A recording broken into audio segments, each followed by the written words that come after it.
I wanted to let you know that I did go ahead and reach out to my fertility specialist.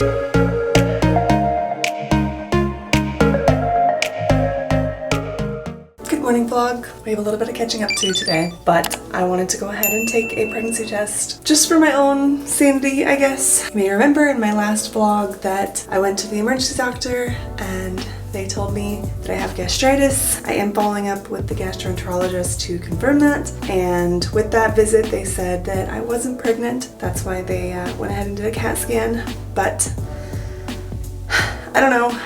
I don't know if I'm obsessed with it or what, but I just want to test and see what it says. I have my first morning urine and 2 different types of tests. I've got the easy at home and the Preg-Mate test. So I'm going to do a really quick test and just see what it says. Alright, so we'll let those wait for 5 minutes. Hey Siri, set a timer for 5 minutes. Your timer is set for 5 minutes. My Preg-Mate ones are coming through quite strong as a negative already. So, and there's the pre-mom coming through as a negative. So I'm not anticipating a positive. Pretty sure I told you guys in the last vlog that when I went to the ER, they did do a urine test to check that I was still really early if I was pregnant, and I told them that, and I told them how we've been trying for almost 2 years, and so they went ahead and did a blood test, and the blood test came back negative, and I was 8 days past ovulation, or 6 days past ovulation. I don't remember. Friday I was 6 days past ovulation, and the blood tests have been known to be successful between 6 and 8 days past ovulation. So that's kind of how I knew before taking pregnancy tests this month. That's how I knew before taking pregnancy tests this month that I was kind of out this month. But now it kind of sets like a whole new set of questions for me, because it's like, okay, well, my plan was if I didn't get pregnant with Mosey or the Make-A-Mom impregnator, then I would say, okay, that's fine, and we would move forward with IVF. Well, IVF is very intense. If you've never done any research on it, if you've never done IVF, it is a lot of medication, it's a lot of doctor visits, it's a lot of internal, exams, it's just a lot. So I'm gonna call my doctor today and talk to the IVF coordinator and see if that's something that she can answer. I may have to just send a message to my doctor and just say, hey, this is what I was diagnosed with, I'm following up, whatever, just to get some kind of direction, because at this point, I still want to move forward with IVF. I know it's a lot, and I know that I'm on the cusp of this new diagnosis, but I still want to go for it, so I just need to make sure that we can. So I technically have 2 minutes left on these tests, but I'm 4 days before my next period. I'm pretty sure they're gonna stay negative, which is okay. That's all right. I had a backup plan. Now I just need to get confirmation that the backup plan can still work.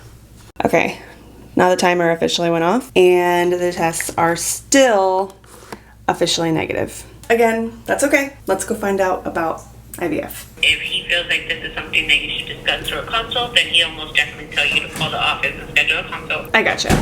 Okay, perfect. I will. Then he'll just give you a call. Okay, sounds great. Thank you so much. I really appreciate it. You're welcome, sweetie. All right. You're welcome. Bye-bye. Bye-bye. Okay, so that was my fertility clinic, and I called because I wanted to just see what they suggested, if I should try to set up another consultation with my doctor or if I should just reach out to him through our patient portal that we have. And they said just go ahead and reach out through the patient portal, see what he says over there. If he can't answer my question there, then he'll probably say, oh, you need to recommend, or he'll recommend that I need to do a consultation or not. But first I'm gonna message him there, talk to him a little bit about the gastritis that I was diagnosed with. Not formally diagnosed though, I haven't seen the specialist, so I haven't been formally diagnosed, but that's what the ER doctor said that it looks like, so. Hey vlog, it's been a little while. I wanted to let you know that I did go ahead and reach out to my fertility specialist. He's actually really easy to contact through our patient portal, and I asked him about my potential diagnosis with gastritis, and I also asked him, is it a possibility for me to maybe see if I have endometriosis through the laparoscopy? And he was basically like, we don't do surgeries we don't do like exploratory surgeries. The association doesn't recommend exploratory surgeries to diagnose that. So, and he told me that because of the ultrasounds that I've had and the HSG, that I have a very low likelihood of having endometriosis. So I'm not worried about that anymore. He also told me that even if I were to have endometriosis, it's not a contributing factor of not being able to get pregnant with IVF anyway. So that's awesome. But he said that I have a very, very low likelihood of having it. So that was good news. The other thing that he said about the potential diagnosis, though, is a little like unfortunate, is that they would recommend holding off on any fertility treatments until I get the diagnosis and the treatment plan for the potential of having gastritis. I don't remember.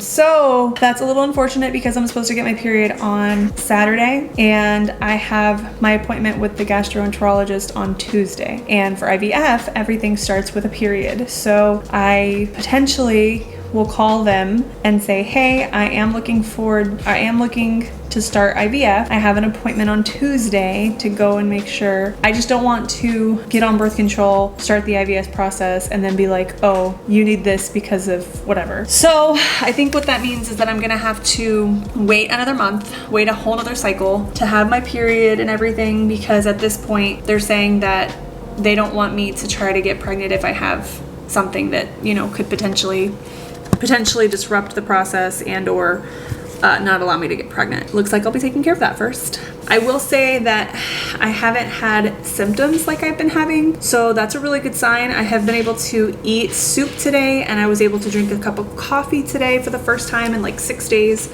So these are all really good signs that I'm hoping either one, the medicine is working, or two, it was an acute flare-up that now is gone and it's manageable and it's not something that's going to hold me back from trying to get pregnant. Hoping that's what the case is. But either way, my fertility specialist doctor is like, you know what, let's just be on the safe side, go get it ruled out, go figure out what it is, and then come back and we'll try IVF. So I haven't submitted anything for our loan application because that's the way that we're probably going to go about IVF if, you know, everything pans out. I was waiting to get the negative test, which at this point, with the emergency doctor getting the negative blood test and this morning being only 4 days out from my period, I'm anticipating it's going to stay negative and that we didn't conceive this month using Mosey or the Make a Baby. So likelihood is going to be that I have to wait a whole other cycle and then on my next period call them and say, all right, let's do this, let's do IVF. But that's only if everything is okay with the gastroenterologist, because I don't want to get there and then be like, oh, you have a lot going on in there. So yeah, that's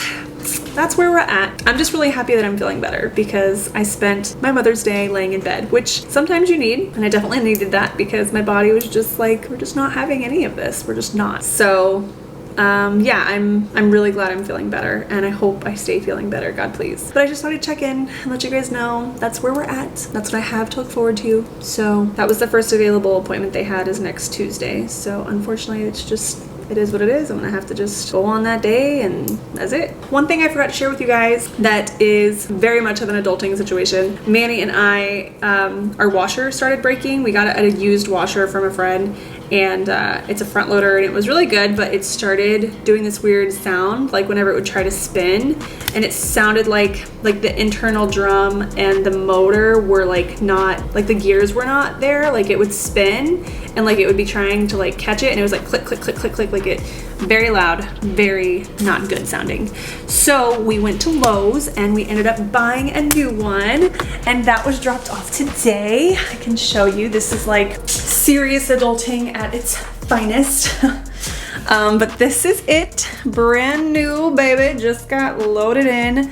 Normally they're not supposed to put it or take it off of our drawers. They said that it's a liability if they were to like damage something, the company would have to replace it, Lowe's would have to replace it, but they did it for us, they were super sweet. But this is the brand new one. Obviously the dryer is an older model, but it's still an LG, so like it's still the same style, it's just a lot older. You can tell like the color is different. We're probably going to upgrade the dryer eventually.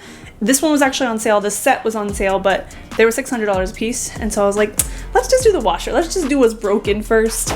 But yeah, I really like it. It's got all these like fancy settings and stuff, and yeah, just thought I'd share. Adulting moment 101. So yeah, we can do laundry again. Yay! Chores! adulting. But anyway, I am gonna sit down and edit and hopefully get my video ready. I think I'm gonna watch Catherine Manning's new video. She has like a way to do thumbnails, which I'm super excited about. So anyway, I'm just gonna sit here and edit and maybe check in whenever we cook dinner. I haven't been eating like what Manny and Tristan have been eating. I've been eating literally white rice and like tomato soup, and that's it. So I will probably have some tomato soup for dinner tonight if Manny and Tristan need dinner. So I gotta cook for them. So might catch up later. I'm in the office tomorrow, so I won't be able to pick this vlog up later, but I'll just see you later.